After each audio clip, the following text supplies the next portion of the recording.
Alexander the Great, in the year 335 before Jesus, he was in the coast of Phoenicia in boats in the sea, surrounding this beautiful place, ready to take over this city. The soldiers of Alexander the Great, they find out that the enemies were 3 times numbers of what they were. They can hear the drums, dun, dun, dun, dun, dun. They can hear the soldiers marching. And they were so afraid because they knew there was not possibilities to win this war. When they arrived to the coast, Alexander with his soldiers, he gave an order and he said, burn the ships, burn the boats. And the soldiers were amazed. How will burn our boats? How are we going back? But because, he is the commander-in-chief, they decide to follow his instruction, and they start a fire in the boats. All the boats were burned. Then Alexander said to them, men, soldiers, see what is happening. Our boats are burning. There is only one way we can go back to our homes, in our enemies' boats. So if we don't win this war, we are not going back. After this, the story said that the soldiers of Alexander the Great won the war against triple of the men they had. And they went back to their homes, but not in their boats, but in their enemy's boat.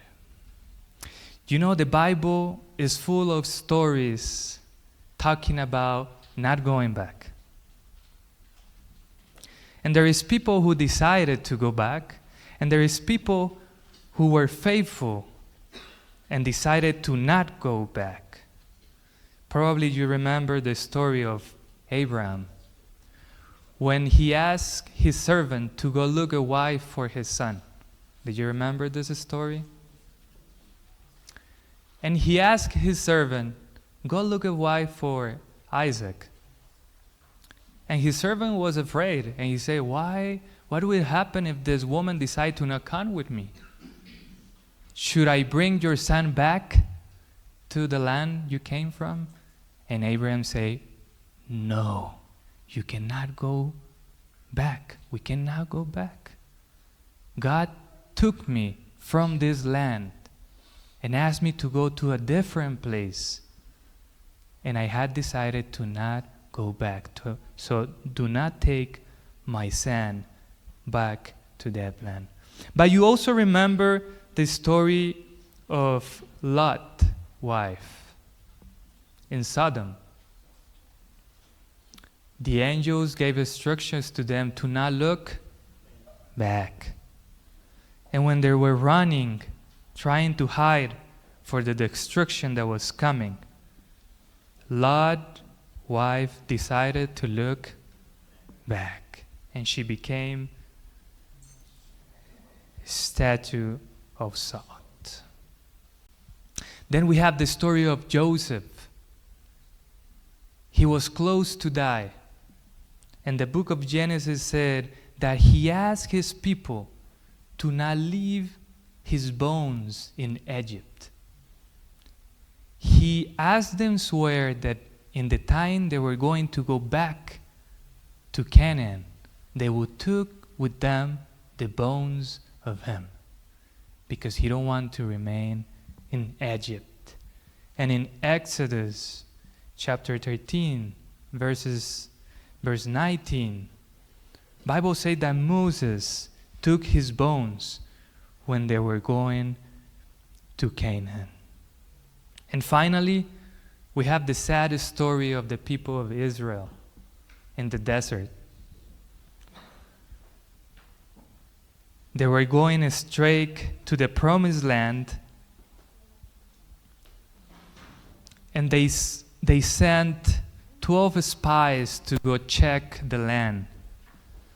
And when they came back, 10 of them were saying bad news about this place.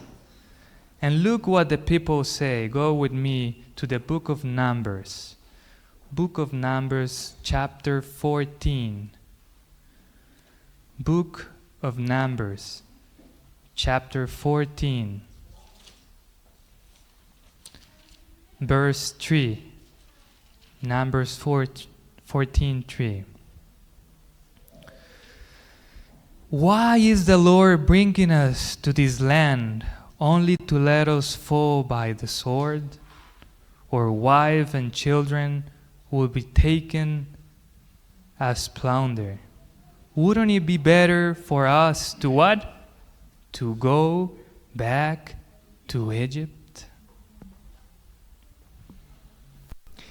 They even choose commanders to help them go back again to the place they were coming from. So they decided to go back. Jesus in the New Testament, in the book of Luke, chapter 9,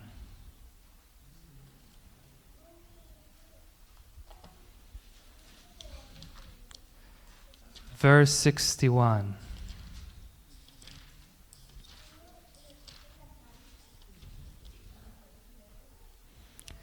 And 62 said,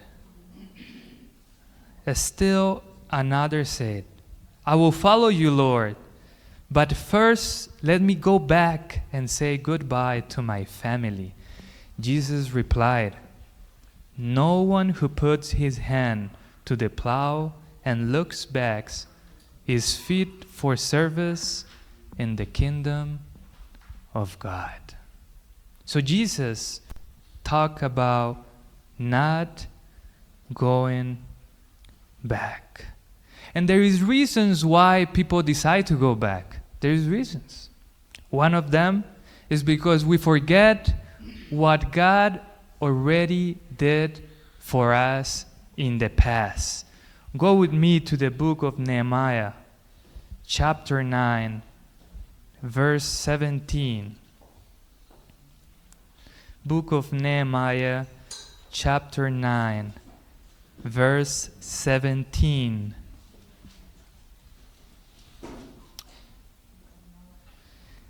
They refused to listen and failed to remember the miracles you performed among them. They became a stiff neck, and in their rebellion appoint a leader in order to return to their slavery. See the first words of the verse. They refused to listen and fail to remember what? The miracles. The miracles.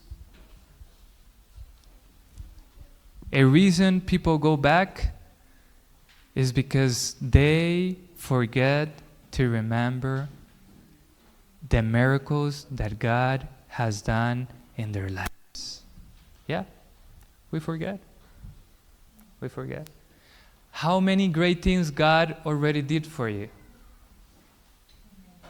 Yeah, many of them. Did you already wrote everything that God has done for you? Do you have a list of the miracles that God does for you every day? If you do so, if you forget, you can go back and read them and see, wow, look, in January 1995, God did this for me. Yeah. In April 2021, God did this for me. And if you keep remembering the miracles that God did for you, it's hard for you to go back. But there is another reason why we go back. We also go back because we start to look back. If you go with me to the book of Numbers, chapter 11. Numbers chapter 11.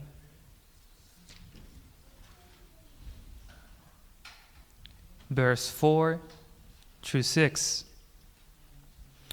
The Bible says, the rabble with them began to crave other food.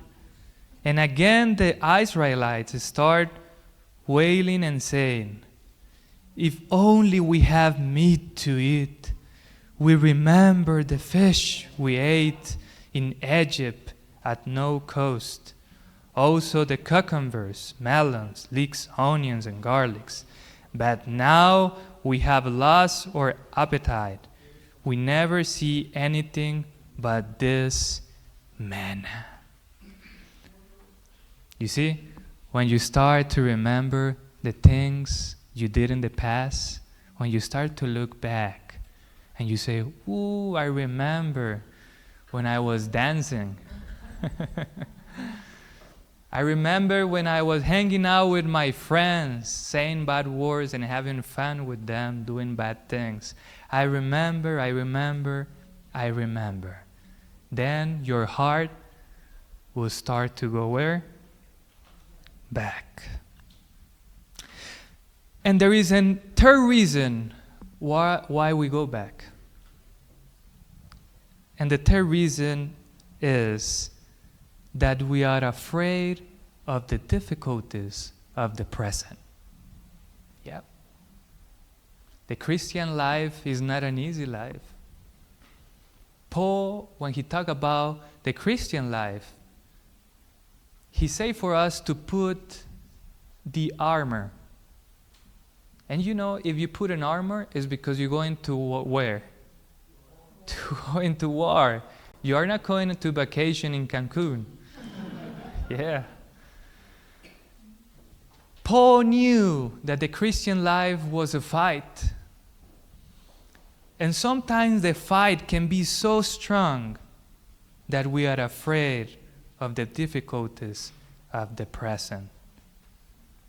In the verse we read in Numbers 14, in chapter 14, verse 3, when the spies came back and gave the report of what was going on in Canaan,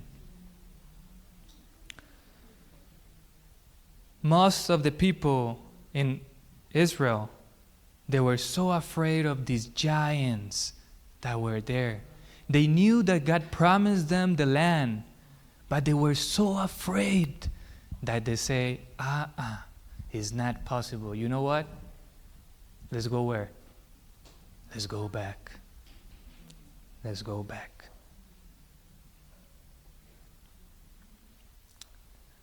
And it's amazing.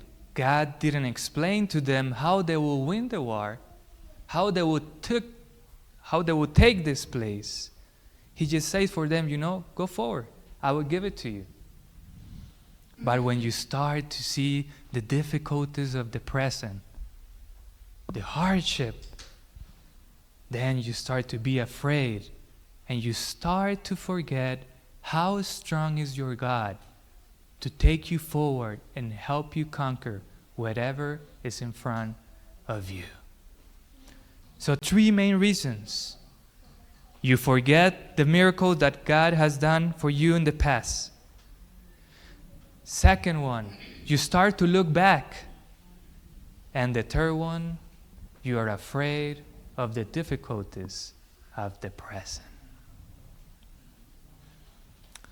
William Borden was a young guy that was born in November 1st, 1887. He was rich. His parents were owners of silver mines. And he was the only son of the family. So he knew after his parents will die, he will have all the money that he needed. His parents decided to give him a gift when he was 16 years old. They bought a ticket for him to go around the world and visit all the continents so he can enjoy and see new things. And after this trip, seeing all the misery in Africa and Asia, he decided one thing in his heart: I will be a missionary. And he took his Bible and he wrote a word: no reserves. In other words, I'm giving myself totally to the Lord. So he decided to go to college with this dream in his heart. And guess which college he chose? He chose Yale. And he went to Yale because he was rich. And with his roommate, he started to pray and study the Bible together. After months, 1,300 students were studying the Bible with William Borden. Can you imagine a secular college where people go to find knowledge about different things? These young boys were looking and searching for the truths of the Bible, thanks to the fire that was inside the heart of William Borden. When he finished college, he decided to be a missionary in Middle East, and he went to study Arabic. And when he decided this, he wrote the second phrase in his Bible: not retreat. In other words, I'm not going back. He was close to finish to learn Arabic, ready to go to the mission field. And suddenly, he got sick and died. But before dying, he wrote the last phrase in his Bible: no regrets. When they find his Bible, he had these three phrases: no reserves, no retreat, no regret. He left a big testimony, a big legacy behind him. He decided that when he gave his heart to Jesus, there was not a way to go back. The book of Hebrews in chapter 10, verses 38. Book of Hebrews, chapter 10, verse 38 and 39. Said, but my righteous one will live by faith, and I take no pleasure in the one who strings back. But we do not belong to those who string back and are destroyed, but to those who have faith and are saved.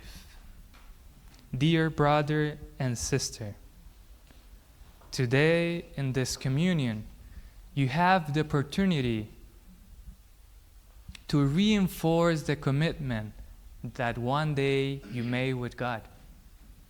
You decided to follow Jesus, and you say to God and yourself, I'm not going back. I will finish with the last story. In the northeast of India, in a place called Garo, a person named Noxen, decided to accept Jesus in his heart. He was the only Christian person in his family in that village. The chief of the village knew about Noxen's decision and brought the family into the middle of the town and asked him in front of all the people who was there, Noxen, I will give you an opportunity. Neglect Jesus and you and your family will be safe. He said to the chief, I had decided to follow Jesus, not turning back. Then the chief asked the soldiers to take the arrows, and they killed his 2 sons. And he asked him again, are you sure you don't want to neglect Jesus? And then he said the second phrase, the world behind me, the cross before me. And they took the arrows again and killed his wife. Are you sure you don't want to go back and regret being a Christian? And he said the last sentence, "Thought not go with me, still I will follow." And he died. This is the origin of this hymn. I have decided to follow Jesus. I have decided to follow Jesus. I have decided to follow Jesus. Not turning back, not turning back. The chief and all the people in the village, after this big testimony, they decided to be Christians too. I will leave you with the last verse in Hebrews chapter 12, verse 2. Hebrews chapter 12, verse 2. This is the secret of not going back and looking forward and straight. Bible say, fixing our eyes on who? On Jesus, the pioneer and perfecter of our faith. For the joy set before him, he endured the cross, scorning his shame, and sat down at the right hand of the throne of God. The reason Jesus was able to pass through all the suffering is because he saw the victory in the future. He knew that because he's dead, you was going to be sitting there worshiping him. And now you have the same opportunity to decide today again, as you did many years ago, to not go back and to look forward, to fix your eyes on Jesus and say to yourself, I'm not going back. I'm going forward with the Lord every day, moving up and forward, because one day I will be with him in heaven. God bless you.